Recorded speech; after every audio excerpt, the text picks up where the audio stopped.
Բարև ձեզ հարգելի հեծանվորդներ, իմ անունը Էմիլ է, ես ներկայացնում եմ Վելոկլաբի նոր նախագծերից մեկը, որը կոչվում է վիդեոբլոգ։ Վիդեոբլոգի շրջանակներում մենք քննարկելու ենք հեծանվորդի եւ հեծանիվի հետ կապված յուրաքանչյուր հարց։ Եվ այսօր մենք անդրադառնանք մի շատ կարևոր տարածված խնդրի, դա անիվի ծագվելն է։ Նախ ասեմ, որ անիվը կարող է ծագվել նույնիսկ ամենաանհավանական փոքր բանից։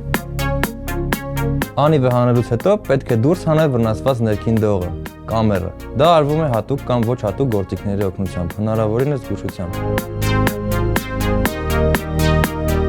Այնուհետև պետք է գտնել վնասված հատվածը։ Դա նույնպես արվում է մի քանի եղանակներով։ Առաջինը՝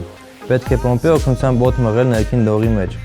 իսկ հետո օդի հոսքով գտնել վնասվածքը։ Երկրորդը՝ եթե անցքը շատ փոքր է, պետք է ներքին դողը սուզել ջրի մեջ եւ պղպջակների օգնությամբ գտնել վնասվածքը։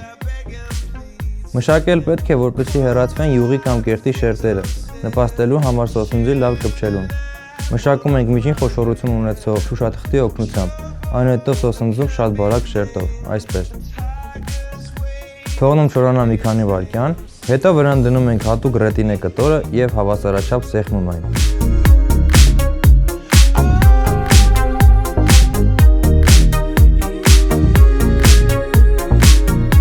Խնդիրը վերացնելուց հետո անիվը հավաքվում է։